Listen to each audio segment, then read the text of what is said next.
ఉన్నటువంటి వనరుల మధ్య చేస్తున్నటువంటి సహాయానికి వేడి నీళ్ళకి చన్నీళ్ళుగా ఇంకొంత ఎక్కువగా రైతాంగానికి మేలు జరిగేటువంటి అవకాశం ఉంటుంది. దీన్ని రాజకీయాలకు అతీతంగానే చూడాల్సినటువంటి అవసరం ఉంది. ఎన్నికలు అంటారా, వాళ్ళ యొక్క చైతన్యం మీద ఆధారపడి వాళ్ళు విఘ్నతతో దాంట్లో పాల్గొంటారు ఎన్నికల ప్రక్రియలో. రైట్ రైట్ మనం అనుకుంటున్నాం అంటే కేంద్రం కానివ్వండి, రాష్ట్రం కానివ్వండి, ఏదైనా పంట సాయం కింద రైతుకి సాయం చేస్తున్నారు. ఒకవేళ వాళ్ళు పంట పండించారు, వచ్చే కొంతమందికి పోయింది అనుకోవచ్చు, కొంతమందికి చేతికి వచ్చిన తర్వాత వాటిని మార్కెట్ తెచ్చే క్రమంలో మార్కెట్ దగ్గరికి తెచ్చిన తర్వాత వాటిని నిల్వ చేసుకునే అవకాశం లేని రైతులు చాలామంది ఉన్నారు. అట్లాంటి పరిస్థితి కూడా ఉంది. సో కోల్డ్ స్టోరేజ్లు ఎక్కడా లేవు. కొన్ని వస్తువులు ఆ రోజుకి ఆ రోజు అమ్ముడవలసిన పరిస్థితి కొన్ని ఉంటాయి, కొన్ని నిల్వ ఉంచుకోవాల్సినవి కూడా ఉంటాయి. సో వీటిలో తక్షణ సహాయం వెంటనే రైతుకు అందట్లేదు అన్నది ప్రధాన ఆరోపణ. దీనికి ప్రభుత్వాలు ఏం చేస్తాయి? ఇది చెప్పట్లేదు ఎవరు. సరళీకృత ఆర్థిక విధానాల్లో భాగంగా ప్రభుత్వ నిర్వహణలో ఉన్నటువంటి గిడ్డంగుల వ్యవస్థను నిర్వీర్యం చేశారు. అదే ఒక దుర్మార్గమైన చర్య. ఈరోజు ప్రతి మండలంలోనూ శీతల గిడ్డంగులను విస్తరించాల్సినటువంటి అవసరం ఉంది. పండినటువంటి పంటని ముందు గిడ్డంగుల్లోకి చేర్చుకుంటే అది టమోటా కావచ్చు, లేకపోతే ఉల్లిపాయలు కావచ్చు, ఏ పంటైనా కావచ్చు, వాటిని దాచుకోవడానికి ముందు అవకాశం ఉంటుంది. అవి చెడిపోకుండా నిల్వ చేసుకోవచ్చు. దాదాపు 35% నుంచి 40% వరకు అవి కుళ్ళిపోయి ఆ సంపద అంతా కూడా వృధా అయిపోతున్నది. వాటిని రవాణా చేసుకోవడానికి సౌకర్యాలు, రోడ్లు ఇవన్నీ కూడా కొంత మెరుగైతున్నాయి. ఇప్పుడు అది కొంత మేలే. ఇవాళ త్వరితగతిన పంట పొలాల నుంచి పట్టణ ప్రాంతాలకు, మార్కెట్ యార్డులకు తీసుకొచ్చుకోవడానికి కొంత సౌలభ్యం కలుగుతున్నది. ఈ రవాణా సౌకర్యాలతో పాటు గిడ్డంగుల వ్యవస్థను కూడా మెరుగుపరిచి ప్రతి మండల కేంద్రంలో లేదా మేజర్ పంటలు పండేటువంటి చోట అందుబాటులో శీతల గిడ్డంగులు వస్తే వాటిని నిల్వ చేసుకోవచ్చు. రెండవది, చిన్న సన్నకారు ఇటువంటి రైతులు కానీ, కౌలు రైతులు కానీ వాళ్ళు నిల్వ చేసుకోవడం కూడా కష్టం. వాళ్లకు పెట్టుబడులు అప్పు తీసుకొచ్చుకున్నారనుకోండి, ముందే అమ్మేసి అప్పు తీర్చుకోకపోతే మళ్ళా పంట వేసుకోవడానికి అప్పు ఉండదు, లేకపోతే జీవనం కొనసాగించడానికి కూడా ఆదాయం ఉండదు. అలాంటి వాళ్ళకి ఈరోజు ఏ విధంగా ఆదుకోవాలి? ఇప్పుడు వెంటనే పొలంలో ఉండగానే అమ్ముకునే పరిస్థితి, దౌర్భాగ్య పరిస్థితి వాడుకుంటే తెగనమ్ముకోవాలి. ఎంతకు వస్తే అంత. దళారీ వ్యవస్థ ఎక్కువగా దోపిడీ చేస్తున్నారు రైతాంగాన్ని. ఆ దోపిడీని నివారించడానికి అవసరమైనటువంటి ఒక సమగ్రమైనటువంటి విధానాన్ని, మార్కెట్ వ్యవస్థను కూడా, శీతల గిడ్డంగుల వ్యవస్థ, మార్కెటింగ్ వ్యవస్థ, ప్రభుత్వాల యొక్క ఆర్థిక సహకారము, లేకపోతే గిట్టుబాటు ధరలను లాభదాయకంగా నిర్ణయించేటువంటి ఒక విధానము కేంద్ర ప్రభుత్వం చేతుల్లో ఉన్నది. ధరలు నిర్ణయించేటువంటిది కనీసం మద్దతు ధరని, అది కేంద్ర ప్రభుత్వం అన్ని పంటలకు నిర్ణయించడంలో కొన్ని పంటలకే నిర్ణయిస్తూ ఉంది ఈరోజు. అందుకనే వీటన్నింటినీ సమగ్రంగా చూసి ఒక సమగ్రమైనటువంటి విధానాన్ని, వ్యవసాయ విధానాన్ని ప్రభుత్వాలు రూపొందించి అమలు చేయాలి. రైట్. ఇప్పుడు చూస్తున్న 25 లక్షల మందికి పీఎం కిసాన్ కింద తెలంగాణకు 1500 కోట్లని ప్రభుత్వం అక్కడ కేటాయించినట్టుగా తెలుస్తుంది. తొలి విడతగా 500 కోట్లు ఇస్తున్నట్టుగా చెప్తున్నారు. సో ఇది ఎంతవరకు ఇక్కడ లాభదాయకంగా ఉంటుందంటే? తప్పనిసరిగా ఇప్పుడు ముందు పథకం అమల్లోకి వస్తుంది. ఆ పథకం అమల్లోకి వచ్చిన తర్వాత ఈరోజు 15,000 రూపాయలు 5 ఎకరాల లోపు ఉండేటువంటి వాళ్ళకి, 10,000 రూపాయల చొప్పున 5 ఎకరాల పైన ఉన్నటువంటి వాళ్ళకి పథకం అమల్లోకి వచ్చిన తర్వాత ఎన్నికల ముందు కానీ ఎన్నికల తర్వాత కానీ దాన్ని అమలు చేయాల్సినటువంటి ఒక అనివార్య పరిస్థితి, బాధ్యత ప్రభుత్వాలపైన ఉంటుంది కదా. అంటే రైతు ఈ అమౌంట్ నాకు ప్రభుత్వం నుంచి సహాయం నాకు అందుతుంది అనేటువంటి విశ్వాసం ముందు వస్తుంది కదా. ఇదేదో ఎన్నికల తాయిలంగా, ఎన్నికల పథకంగా మిగిలిపోతుందేమో, అమల్లోకి రాదేమో అనేటువంటి అనుమానాలు ఉన్నాయి. ఎన్నికల కోడ్ అమల్లోకి వచ్చింది అనుకోండి, పథకం హామీగానే మిగులుతుంది. కానీ అలా కాకుండా అమల్లోకి వచ్చిన పథకానికి లైఫ్ ఉంటుంది కదా. దాని మీద భరోసా పెట్టుకోవడానికి రైతుకు ఒక అవకాశం ఏర్పడుతుంది. ఎన్నికల తర్వాతైనా ఈ అమౌంట్ నాకు రాష్ట్ర ప్రభుత్వం నుంచి వస్తుంది, నాకు పెట్టుబడి సహాయంగా ఉపయోగపడుతుంది అనేటువంటిది. Right right. ఇక తెలంగాణ విషయానికి వద్దాం. తెలంగాణలో రేపే క్యాబినెట్ కొత్తగా ఏర్పడిపోతోంది. సో 8 మందితో ఒక పాక్షిక క్యాబినెట్ ఏర్పాటు చేయాలని నిర్ణయానికి వచ్చారు. సో దీన్ని మనం ఏ విధంగా చూడాలి? ఇప్పటికైనా ఒక నిర్ణయం తీసుకోవడాన్ని మనం ఏ విధంగా చూసుకోవచ్చు? ఇప్పటికే చాలా ఆలస్యం జరిగిందని విమర్శలు ఉన్నాయి. ఎందుకంటే ప్రజాస్వామ్యంలో మంచి పాలన సానుకూలంగా ఉండాలి అని అంటే ఎన్నికలు అయిన వెంటనే మంత్రివర్గాన్ని ఏర్పాటు చేయాలి. దాదాపు 2 మాసాలు గడిచిపోయింది. ఫైళ్ళన్నీ పేరుకుపోతున్నాయని చెప్తున్నారు. ఎందుకంటే మంత్రులు వాటిని పరిశీలించాలి, వాటిని విధానపరమైన నిర్ణయం తీసుకోవాలి, సంతకాలు పెట్టాలి, అవి విధానాలుగా రూపొందించి ఉత్తర్వులు రావాలి. ఇవన్నీ కూడా ఇవి ముఖ్యమంత్రి కార్యాలయానికి పంపిస్తే వాళ్ళు ఇవన్నీ చూసేటువంటి పరిస్థితి అక్కడ లేదు కాబట్టి వెనక పంపిస్తున్నారు. పనులన్నీ అక్కడ ఆగిపోయినారనేటువంటి ఆవేదన ప్రజలు చెందుతున్నారు. సరే, రాజ్యాంగబద్ధంగా చట్టబద్ధంగా చూసినా కనీస మంత్రివర్గం ఉండాలి, కానీ ఇద్దరితోనే కొనసాగుతూ వచ్చింది. రకరకాల కారణాలు, మూఢనమ్మకాల లేకపోతే ముహూర్తాల రకరకాలు చూసుకుంటూ ముఖ్యమంత్రి ఉన్నాడా అనేటువంటి భావన, ఒక విధమైన నిరుత్సాహం, నిరాశ కూడా టీఆర్ఎస్లో కూడా నెలకొంటూ ఉన్న పూర్వరంగంలో ఈరోజు ఎట్టకేలకి ఆ ముహూర్తం నిర్ణయం జరిగిందని అంటున్నారు. 8 మంది లేకపోతే 9 మంది అయినటువంటిది. సరే, ఎంతమంది అయినా ముందు కనీస నంబర్ అయితే ఒకటి ముందు రావాలి. బహుశా నేను అనుకోవడం ఓ 10-12 కనీస నంబరు ఉంటుంది. 15% లోపు మంత్రివర్గం నిర్ణయించుకోవచ్చు. సరే, ఎన్నికలను దృష్టిలో పెట్టుకొని లోక్సభ ఎన్నికలను దాని తర్వాత విస్తరిద్దాంలే అని అనుకుంటున్నారు ఏమో ముఖ్యమంత్రి గారు. ఆ విస్తరణ ఎంతమందితో ఉంటుంది ఏంటనేది ఊహాగానాలే కాబట్టి అయిన తర్వాత ఆ నంబర్ మీద మనం వ్యాఖ్య చేయవచ్చు. ఇప్పటికైతే ఆలస్యం జరిగినా ఇప్పటికైనా కాస్త ఒక మంత్రివర్గం ఏర్పడబోతా ఉంది. అంటే మంత్రివర్గం లేదా అంటే ఇద్దరితో కూడిన మంత్రివర్గం ఉన్నది. అది ఏ పనులు చేయలేదు కదా. మంత్రివర్గ సమావేశం అంటే ముఖ్యమంత్రి, డిప్యూటీ హోంమంత్రి ఇద్దరు కూర్చొని నిర్ణయాలు చేయలేరు కదా. మంత్రివర్గ సమావేశం అనేది కూడా ఆ పేరుతో ఇంతవరకు జరిగినటువంటి ఘటన కూడా లేదు. సో అందువల్ల అందులో ఎన్నికలు రాబోతున్నాయి. అనేక సమస్యలు కూడా మనం ఇంతసేపు మాట్లాడుకున్న వ్యవసాయ రంగమే సమస్యలు ఎదుర్కొంటుంది, అవన్నీ ఉన్నాయి. సరే, చూద్దాం ఎవరెవరికి ఆశావహాలకు వస్తాయి, మంత్రి పదవులు ఏంటి, కొత్త ముఖాలు ఎంత ఉంటాయి, పాత వాళ్ళు ఎంతమంది ఉంటారు, ఇవన్నీ కూడా కాస్త ఆ పొందిక చూసిన తర్వాతనే మనం ఏమన్నా వ్యాఖ్యానించడానికి అవకాశం ఉంది. రైట్. కొత్త ప్రభుత్వం ఏర్పడుతుంది కాబట్టి రాష్ట్రానికి ఎటువంటి బడ్జెట్ ఉంటుంది అనేది ఒక ఆలోచన జనాల్లో కూడా ఉంటుంది. సో ఆ బడ్జెట్ గురించి వివరించాల్సిన ఆవశ్యకత ఆ ప్రభుత్వం మీద ఉంటుంది. సో బడ్జెట్ను ప్రవేశపెట్టాలన్న నేపథ్యంలోనే ఇప్పుడు ఈ కొత్తగా ఒక 8 మందితో పాక్షిక ఒక క్యాబినెట్ని మనం ఏర్పాటు చేస్తున్నారని అనుకోవచ్చు అంటారు, లేదా ఆ బడ్జెట్ని కేసీఆర్ ప్రవేశపెట్టే అవకాశం? ఎన్నికల తదనంతరం వెంటనే కన్నా పూర్తి స్థాయి మంత్రివర్గం ఏర్పడి ఉంటే ఈ 2 మాసాల కాలాన్ని వార్షిక బడ్జెట్ రూపొందించడానికి ఎక్సర్సైజ్ జరిగేది ఆర్థిక మంత్రి నియమించుంటే. ఈరోజు ఫిబ్రవరి మధ్యలో ఉన్నాం. ఎన్నికల కోడ్ రాబోతున్నది. ఎన్నికల షెడ్యూల్ ఎప్పుడైనా రావచ్చు, 2019 ఎన్నికలు. అందువల్లనే ఓట్ ఆన్ అకౌంట్ అనేటువంటిది కూడా ఆంధ్రప్రదేశ్లో ఓట్ ఆన్ అకౌంట్ అంటే అర్థం ఉంది. ఎందుకంటే ఆ ప్రభుత్వం 3 నెలల తర్వాత ఉంటుందా, కొత్త ప్రభుత్వం వస్తుందా అనేటువంటిది వేరే విషయం. కానీ తెలంగాణలో కొత్త ప్రభుత్వం వచ్చేసింది, 5 ఏళ్ల వీళ్ల పరిపాలన. ఇక్కడ ఓట్ ఆన్ అకౌంట్ అవసరం ఏముంది? ఎన్నికలు జరిగి కూడా 2 నెలలు అయిపోయింది. మంత్రివర్గం ఏర్పడి ఉంటే, ఆర్థిక మంత్రి ఉంటే పూర్తి స్థాయి బడ్జెట్కు ఎక్సర్సైజ్ చేసి ఈపాటికే దాన్ని రూపొందించి అమలు బడ్జెట్ సెషన్ పిలిచి అక్కడ చర్చించి ఆమోదించడానికి అవకాశం ఉండే. కానీ ఎన్నికల ముందస్తుగా పోయి జరుపుకొని కూడా మరి ఇప్పుడు ఇంకా ఓట్ ఆన్ అకౌంట్ గురించి చర్చించుకోవాల్సినటువంటి పరిస్థితి ఉండడమే అది అంత రుచికరమైనటువంటిది కాదు. రైట్. అంటే క్యాబినెట్లో కొంతమందికి అవకాశం ఉంటుంది, కొంతమందికి లేదు. అందులో ముఖ్యంగా వినిపిస్తున్న పేరు కేటీఆర్ పేరు ఉండదు అన్నట్టుగా అంటున్నారు. సో దీన్ని ఏ విధంగా చూడాలంటారు? ఇవాళ ఉంటారా లేదా మనం చెప్పలేము.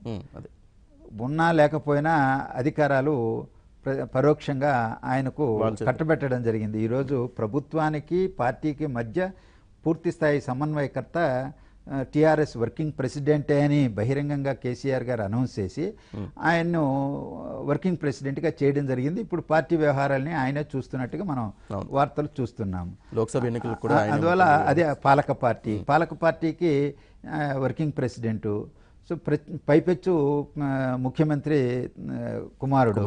సో ఈరోజు ఆయన మంత్రిగా ఉన్నా లేకపోయినా ఆయన అధికారాలు ఆయన పార్టీ వర్కింగ్ ప్రెసిడెంట్గా నిర్వర్తిస్తూనే ఉంటాడు. చూద్దాం ఉంటాడా లేదా అనేటువంటిది మనమే ఎందుకు ముందుగా ఊహించాలి. ఈసారి క్యాబినెట్లో మహిళలకు ఏమైనా ఛాన్స్ వచ్చే అవకాశం ఉందంటారు? పెద్ద ఎత్తున విమర్శలు ఎదుర్కొన్నారు. పోయిన ప్రభుత్వ కాలంలో 5 ఏళ్లలో మహిళలకు స్థానం లేకుండా పోయిందని చెప్పి ఆ విమర్శల పూర్వరంగంలో ఈసారి మహిళకి తప్పనిసరిగా మంత్రివర్గంలో అవకాశం ఉండే ఇది ఉన్నదనేది మనం భావించాలి. రైట్. అంటే కొత్త వాళ్ళకి పాత వాళ్ళకే మళ్ళీ ఈ అవకాశం ఉంటుందంటారా? కొత్త రక్తానికి మళ్ళీ ఏమైనా క్యాబినెట్లోకి తీసుకొచ్చే అవకాశం ఉందని మనం అనుకోవచ్చు అంటారా? ప్రతి సందర్భంలోనూ ఏ ప్రభుత్వం అయినా పాత కొత్త కలయికలను కొద్దిగా చూస్తుంటుంది. ఈ ప్రత్యేకించి ఈ ఎన్నికల తర్వాత కొంతమంది మంత్రులుగా ఉండేవాళ్ళు ఓడిపోయారు. తుమ్మల నాగేశ్వరరావు గారు లాంటి వాళ్ళు, ఇతరులు కొంతమంది ఓడిపోయారు. స్పీకర్ కూడా ఓడిపోయాడు. అటువంటి వాళ్ళను మళ్ళా తీసుకొస్తారనేటువంటి ఒక ఆలోచన, తుమ్మల నాగేశ్వరరావు గారిని ఎమ్మెల్సీ చేసి మళ్ళీ తీసుకొస్తారని. ఎందుకంటే ఖమ్మం జిల్లాలో ఒకే ఒక ఎమ్మెల్యే గెలిచాడు ఉమ్మడి ఖమ్మం జిల్లాలో. అది ఒక పెద్ద దెబ్బగానే వాళ్ళకి రాజకీయంగా ఉన్నది. రేపు లోక్సభ ఎన్నికలను ఫేస్ చేయాలి. ఆ జిల్లా నుంచి ఎవరిని మంత్రిగా తీసుకుంటారు? ఉన్న ఎన్నుకోబడినటువంటి ఎమ్మెల్యేని తీసుకుంటారా, లేకపోతే తుమ్మల నాగేశ్వరరావుని మళ్ళీ ఎమ్మెల్సీ కోట కింద తీసుకొచ్చి ఆ విధంగా చేస్తారా అనే ఆలోచనలు ఉన్నాయి. సో ఇలాంటి ఈక్వేషన్స్ ఏ విధంగా ఉంటుంది? హైదరాబాద్ సిటీ ఉంది, గతంలో తలసాని ఉండేవారు, అప్పుడు ఆయన టీడీపీ నుంచి తీసుకొచ్చి చేశారు. ఈరోజు కాంగ్రెస్ నుంచి వచ్చిన దానం నాగేంద్ర, ఇతర కూడా ఆశావాహాలు ఉంటారు. రకరకాల ఎవరెవరికి ఏ ఆశలు చూపెట్టి పార్టీలోకి తీసుకున్నారో మనకు తెలియదు, ప్రామిసులు చేసి. ఏవైనా ఆయన మెదడులో అనేక ఈక్వేషన్లు, లోక్సభను ఎన్నికలను దృష్టిలో పెట్టుకొని, భవిష్యత్తును దృష్టిలో పెట్టుకొని, జిల్లాల్లో ఎక్కడెక్కడ ఆ పార్టీకి నష్టం ఉందో జరిగిందో దాన్ని కూడా బలోపేతం చేసుకోవడానికి ఒక వ్యూహం కేసీఆర్ గారికి ఉంటుంది. సరే, వాటన్నింటిని దృష్టిలో పెట్టుకొని రూపొందించుకునే అవకాశం ఉంది. Let us see. Okay, right.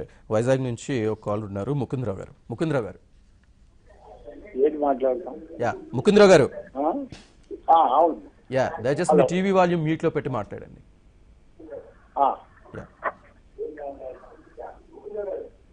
Sir, yeah మీ టీవీ వాల్యూమ్ తగ్గించండి దయచేసి. సార్ నమస్కారం. సార్ నమస్తే. సార్, చంద్రబాబు నాయుడు గారు ఈసారి తప్పకుండా సీఎం అవుతారండి. ఈసారి 100% సీఎం అవుతారు. ఎందుకంటే రైతు రుణమాఫీ, నేను ఒక army person sir, retired army. Army person చెప్తున్నాను నేను. ఆయన 100% ఈసారి సీఎం అవుతారు. ఎందుకంటే ఆయన చేసినవన్నీ చాలా బాగున్నాయి సార్. నేను చాలా లైక్ చేస్తాను. వైజాగ్ మొత్తం ఎంటైర్ వైజాగ్ అంతా అతను సపోర్ట్ చేస్తారండి. అతను 100% ఈసారి సీఎం అవుతారని మేము ఆశిస్తున్నాం సార్. రైట్. మరో కాల్ ఉన్నారు, నరసింహరావు గారు. నరసింహరావు గారు, హలో నరసింహరావు గారు. టీవీ తక్కువైందండి. నమస్తే సార్. యా మాట్లాడండి. నమస్తే సార్. నమస్తే అండి. Hello sir. నమస్తే నరసింహరావు గారు, వినిపిస్తుంది, మాట్లాడండి. Okay sir, good morning sir. మాట్లాడలో తెలంగాణలో కేసీఆర్ గారు మంత్రివర్గం ఇస్తున్నా 2 నెలలైనా చేయకున్నా, వాళ్ళ కొడుకు మంత్రి పదవి ఇచ్చినా ఇవ్వకుండా ఒకటే సార్. ముఖ్యమంత్రి కుమారుడికి మంత్రి పదవి ఉంటేనే పర్లేదని కాదు,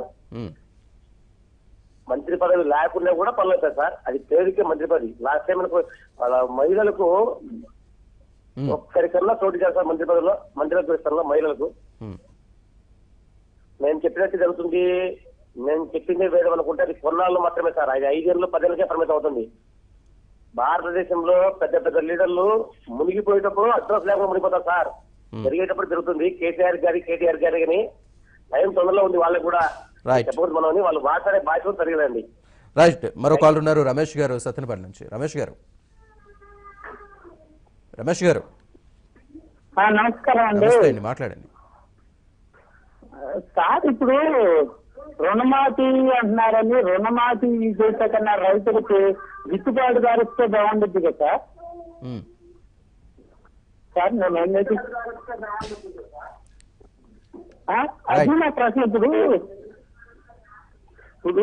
రైతులు ఇబ్బంది ఎలా ఉంటుందంటే, ఇప్పుడు మందు కట్ట కానీ ఎరువులు కానీ ఇవన్నీ చాలా రైతు వల్ల రైతు బాగా ఇబ్బంది పడుతున్నారు. అవి రుణమాఫీ ఇస్తే కన్నా ఎరువులు తక్కువ ధరకు పంపిస్తే రైతులు బాగుపడతారు కదా. ఓకే అండి, రైట్. ఈశ్వర్ గారు ఉన్నారు, మరో కాలర్. ఈశ్వర్ గారు, హలో ఈశ్వర్ గారు. హలో సార్, చెప్పండి సార్. యా మాట్లాడండి. సార్, మీ ఏరియాన్ వారికి ధన్యవాదాలు సార్, మాకు ఈ అవకాశం వచ్చినందుకు. చంద్రబాబు నాయుడు గారు వచ్చేసిన కార్యక్రమాలు చాలా బాగా నచ్చారు సార్. మాకు కూడా ఆదరణ పథకం కింద టూల్స్ గట్టి వచ్చాయి సార్. మళ్ళీ ఆయన సీఎం అవ్వాలి సార్. ఇంత తక్కువ కాలంలో అమరావతి చాలా బాగా డెవలప్ చేస్తున్నాడు సార్. 36,000 ఎకరాల భూమి తీసుకుని ఈ తక్కువ కాలంలో వెంటనే కట్టడం అంటే ఇది మాటలు కాదు సార్. ఒక మనిషి ఒక ఇల్లు కట్టుకోవడానికి సంవత్సరం పడుతుంది సార్. ఓకే, ఒక ఇల్లు కట్టుకోవడానికి సంవత్సరం పడుతుంది సార్. అటువంటి మనకి ఏమి లేకుండా రాష్ట్రాన్ని లోటు బడ్జెట్ రాష్ట్రాన్ని ముందుకు తీసుకెళ్తుంటారు సార్. రైట్ రైట్ ఈశ్వర్ గారు. చంద్రబాబు నాయుడు అంటే నాకు చాలా ఇష్టం సార్. ఈ విధంగా సీఎం సార్కి సెల్యూట్ చేస్తుంది sir. Right right, thank you very much. Right, ఈ కొంతమంది కొన్ని పాయింట్స్ రేస్ చేస్తున్నారు. ఏంటంటే రైతు బంధు ఇట్లాంటి పథకాలు ఇవి చేసే బదులు కొన్ని గిట్టుబాటు ధరకి సంబంధించి ఏమైనా ఒక స్పష్టమైన నిర్ణయం తీసుకొని ప్రకటిస్తే బాగుంటుంది అనేది. అదే నేను ఇంతకుముందు చెప్పింది. అనేక కమిషన్లు, స్వామినాథన్ కమిషను, జైతి ఘోష్ కమిషన్ ప్రస్తావన చేసింది. అందుకే రైతుకు కావాల్సినటువంటి ఇవేంటి, నాణ్యమైన విత్తనాలు, ఎరువులు, విద్యుత్తు, లేకపోతే మార్కెట్ సదుపాయం, కనీస మద్దతు ధర కాదు, లాభదాయకమైనటువంటి మద్దతు ధర ఇవ్వాలని స్వామినాథన్ కమిషను పెట్టుబడి మీద 50% అదనంగా కలిపి ఇవ్వాలనేది కూడా నిర్ణయించమని కూడా చెప్పింది. అన్ని పంటలకు కూడా అది వర్తింపజేయాలని కూడా. ఈరోజు అవి అమలు చేయలేదు కాబట్టి వ్యవసాయం ఈ స్థితికి వెళ్ళిపోయింది, సంక్షోభంలో ఉన్నది. ఆ చర్యల వైపున కూడా దీర్ఘకాలికమైనటువంటి విధానాలను రూపకల్పన చేసుకుని వాటిని అమలు చేయాలి. ఒకటి, అవి అమలు చేసేంత వరకు తాత్కాలిక ఉపశమనం కూడా ఇకపోతాయి. ఇప్పుడు అప్పుల ఊపులో ఉండేవాడు మళ్ళీ అప్పు చేసి పంట కొనసాగించలేడు కదా, సేద్యం కొనసాగించలేడు కదా. అందువల్ల తాత్కాలికమైనటువంటి ఉపశమనం చేయాల్సిందే. ముందు ఉన్నటువంటి ఇబ్బందుల నుంచి బయటపడాలి కదా, వ్యవసాయం కొనసాగించాలి కదా. అది ఒక భాగం. రెండోది, దీర్ఘకాలికంగా ఆ మిత్రుడు రైతాంగానికి దీర్ఘకాలిక ప్రయోజనం కలిగేటట్టుగా గిట్టుబాటు ధరలు, లేకపోతే రైలు తక్కువ ధరలకు ఎరువులు సరఫరా చేయడం, ఇవన్నీ కూడా చేయాలనేటువంటిది ఆయన చెప్పాడు. అది మంచిదే సూచన. దీన్ని పోటీ పెట్టి చూడాల్సిన అవసరం లే. అందులో భాగంగానే అది చూడాల్సిన, ఇప్పుడు ఉన్నటువంటి ఇబ్బందుల్లో ఉండేవాడిని ముందు ఆదుకోవాలి. దాంతోపాటు భవిష్యత్తు భరోసా ఇవ్వడానికి మిగిలినటువంటి పనులు కూడా చేయాలి. రైట్, ఇక కేంద్ర విషయానికి వద్దాం. సగం మంది ఎంపీలకి ఈసారి టికెట్లు ఉండవు అన్నట్టుగా, మోదీ కొత్త ముఖాలకే ఛాన్స్ ఇస్తారన్నట్టుగా ఒకటి తెలుస్తోంది. దీనికి సంబంధించి మీరేమంటారు? ఇవాళ ఎంపీల రిపోర్ట్ కూడా ఒకటి, మూడ్ ఆఫ్ ది నేషన్ అనే పేరుతో సర్వేలు చేశారు. అందులో కొన్ని మోడీ గారికి అనుకూలంగా ఉన్నటువంటి ప్రసార మాధ్యమాలు కూడా ఆ సర్వేలో భాగస్వాములు అయినట్టుగా అనిపిస్తుంది. సో బహుశా దాన్ని విశ్వసించి మార్చుకోకపోతే కొద్దిగా ఇబ్బంది అని అనుకున్నారేమో తెలియదు. రెండవది, యూపీనే అతిపెద్ద రాష్ట్రం, 80 స్థానాలు ఉన్నాయి. గతంలో 72 స్థానాల్లో గెలిచారు. ఒక మిత్రపక్ష పార్టీకి 1, 2 గెలిచారు, మిగిలినట్టుని బీజేపీ గెలిచింది 71 స్థానాలు. అక్కడ ఉప ఎన్నికలు జరిగితే ఆ రాష్ట్ర ముఖ్యమంత్రి ఆదిత్యనాథ్ గారు అక్కడ పోయి రాష్ట్ర శాసనసభకి వెళ్ళిన తర్వాత ఆయన స్థానానికి ఉప ఎన్నిక జరిగితేనే ఓడిపోయారు. డిప్యూటీ ముఖ్యమంత్రి స్థానానికి జరిగితే ఓడిపోయారు. అలా 3 ఉప ఎన్నికల్లో ఓడిపోయారు. ఒక 4, 3 దళితులకు సంబంధించినటువంటి ఎంపీలు కూడా బీజేపీకి సంబంధించిన వాళ్ళు దళితుల మీద దాడులు జరుగుతున్నాయి, హక్కులకు హరించడం జరుగుతున్నదనే పేరుతో రాజీనామాలు కూడా చేశారు. అంటే ఒక 6-7 మంది భారతీయ జనతా పార్టీలో నుంచి గెలిచినటువంటి వాళ్ళు 2014లో ఇవాళ పక్కకు తప్పుకున్నారు. ఒకటి, శాసనసభకు జరిగిన ఉప ఎన్నికల్లో కూడా ఓడిపోతున్నారు. వీటన్నింటినీ గమనించిన తర్వాత దేశవ్యాప్తంగా కూడా చూస్తే 283 స్థానాల్లో 2014లో గెలిస్తే ఇవాళ బీజేపీ స్థానం 273కో 74కో, అంటే ఒక 10 మంది ఓడిపోయారన్నమాట. ఈ ఒకవైపున సర్వేలు చెబుతున్నటువంటి వాటిని పరిగణలోకి తీసుకోవచ్చు. రెండో వైపున ఈ ఎన్నికలు వాళ్ళకున్నటువంటి పార్టీస్ ఇవి కూడా చూసి ప్రజల్లో పలచనబడినటువంటి వాళ్ళు, వాళ్ళని పెడితే ఓడిపోతాము అనేటువంటి వాళ్ళు, అటువంటి వాళ్ళ స్థానాలన్నింటినీ ఈరోజు కొత్త వాళ్ళకి ఇవ్వాలనేటువంటి ఆలోచన కూడా ఉండొచ్చు. ఇప్పుడు శత్రుఘ్న సిన్హా గారు తీవ్రమైనటువంటి పదజాలంతో ఈరోజు విమర్శలు చేస్తూ ప్రతిపక్షాలతో చేతులు కలిపి వాళ్ళ మీటింగులు కూడా హాజరై విమర్శలు, ఆయనేమి పార్టీ నుంచి బహిష్కరించింది కూడా లేదు. అందువల్ల రాష్ట్రాల్లో ఇటువంటి వాళ్ళు ఇంకా కొంతమంది అక్కడక్కడ ఉంటారు. బయటికి మన దృష్టికి రాకపోయినా మోడీ గారి అనుసరిస్తున్న పరిపాలన వల్ల, పద్ధతుల వల్ల ప్రజలు ఇబ్బందులు పడుతుంటే స్పందించి ఇవి విధానాలు సక్రమంగా లేవని చెవులు కోరుకుంటున్నటువంటి వాళ్ళు కూడా ఉంటారు. అందువల్ల ఇటువంటి వాళ్ళందరినీ కూడా పక్కన పెట్టి తనకు అనుచరులుగా ఉన్న వాళ్ళు, విశ్వసనీయమైనటువంటి వాళ్ళని ఎక్కువ మందిని మళ్ళా తెచ్చుకునేటువంటి ఆలోచన కూడా మోడీ గారు చేస్తుండొచ్చు. అలాగే రెండోది, కొత్త ముఖాలను పెడితే కొద్దిగా ఈ ప్రభుత్వ వ్యతిరేకత నుంచి స్థానికంగా ఉన్నటువంటి అభ్యర్థి పట్ల ఉన్నటువంటి వ్యతిరేకత నుంచి కూడా బయటపడడానికి అవకాశం ఉంటుంది కూడా ఆలోచించుండవచ్చు. బహుశా అది అన్ని రాజకీయ పాలక పార్టీలు చేసేటువంటిది. కొంతమంది 10%, 20%, 30% ఆ విధంగా మార్చుకుంటూ ఉంటారు. కానీ మోడీ గారు 50% వరకు మారుస్తారనేటువంటి ఊహాగానాలు మనం వేచి చూడాలి ఎంతవరకు ఆచరణకు వస్తుంది. అంటే ఎటువంటి రిపోర్ట్ ఒకటి తెప్పించుకోవడం అంటే ఏ బేసిస్ మీద ఆ రిపోర్ట్ తీసుకుంటారు? ఆ రిపోర్ట్ని ఏ విధంగా చూసి వాళ్ళకి నో అని చెప్పగలరు? ఒకటి, అభ్యర్థుల పట్ల వాళ్ళకు వస్తున్నటువంటి కేంద్ర ప్రభుత్వం ఎంపీ నిధులు ఇస్తుంది. ఆ ఎంపీ నిధులు తీసుకెళ్ళి ఖర్చు పెట్టాలి. కమిషన్లు తీసుకొని ఖర్చు పెడతారు. ప్రజలు డైరెక్ట్గా ఈయన కమిషన్లు తీసుకొని లంచాలు తీసుకొని పనులు చేస్తున్నాడు అనేటువంటిది ప్రజల్లో వస్తుంది కదా, వ్యతిరేకత వస్తుంది. ఏ విధమైనటువంటి నియోజకవర్గానికి పోడు, ఢిల్లీలో ఉంటారు. ఎందుకంటే ఎక్కువ మంది వ్యాపారస్తులు, ఇండస్ట్రియలిస్టులు ఎన్నికల సందర్భంలో కోట్లు ఖర్చు పెట్టి గెలుస్తున్నారు పార్లమెంట్కి. తర్వాత ప్రజల ముఖమే చూడరు. వాళ్ళకి ఎందుకు వేయాలనేటువంటి విముఖత ప్రజల్లో ఉంటుంది. ఒకటి. ఇప్పుడు అన్నింటికంటే కూడా మోడీ ప్రభుత్వం అనుసరించిన విధానాల ప్రజలు ఈరోజు ఆలోచిస్తున్నారు. అది నోట్ల రద్దు కావచ్చు, జీఎస్టీ అమలు కావచ్చు, ఇతర అనేక సమస్యలు, ఇప్పటి వరకు మన చర్చించిన వ్యవసాయ రంగాన్ని ఆదుకోవడంలో కావచ్చు, అనేక ప్రభుత్వం అనుసరించిన విధానాల పట్ల ప్రజలు ఆలోచిస్తున్నారు. స్థానికంగా ఆ ఎంపీని గతంలో ఓట్లేసి గెలిపించిన వాడు ముఖమే కనిపించలేదనేది వాళ్ళు ఇవన్నీ కలగలిపే ప్రజలు ఒక నిర్ణయానికి వస్తారు. రేపు ఓటు బీజేపీకి వేయాలా లేదా, మోడీకి వేయాలా లేదా, లేకపోతే ఈ ఎంపీకి ఓటు వేయాలా లేదా అనేటువంటిది ఆలోచిస్తారు. ఆ కోణంలో చూడాలంటారా? బీజేపీ ఇతర పక్షాలతో వీళ్ళు చెలిమి చేస్తున్నారన్న కోణం కూడా అందులో ఉంది. అన్ని ఇప్పుడు శత్రుఘ్న సిన్హానే చెలిమి చేస్తున్నాడు. ఆయన సీట్ ఎట్టిస్తారండి? ఈరు కదా. ఏదో ఇప్పుడు చర్య తీసుకోకపోవచ్చు, అతన్ని బహిష్కరించకపోవచ్చు, కానీ రేపైతే సీట్ అయితే ఇవ్వరు కదా. అలాంటి తప్పనిసరిగా ప్రతిపక్షాలతో లాలూచి సంబంధాలు పెట్టుకున్నటువంటి వాళ్ళని, ప్రత్యక్షంగానో పరోక్షంగానో వాళ్ళతో చేతులు కలుపుతూ మాటలు కలుపుతున్నటువంటి వాళ్ళని విత్ ఇన్ ది పార్టీ కూడా అప్పుడప్పుడు నిరసన గళం వినిపిస్తుంటారు అనుకోండి. అటువంటి వాళ్ళందరూ పక్కన పెట్టాలనేటువంటి ధోరణి నాయకత్వంలో ఉండేవాళ్ళు ఆలోచిస్తారు. Right. Thank you very much Lakshminarayana గారు పబ్లిక్ పాయింట్కి వచ్చి చర్చలో పాల్గొన్నందుకు. ఇది వాళ్ళ పబ్లిక్ పాయింట్. చూస్తూనే ఉండండి.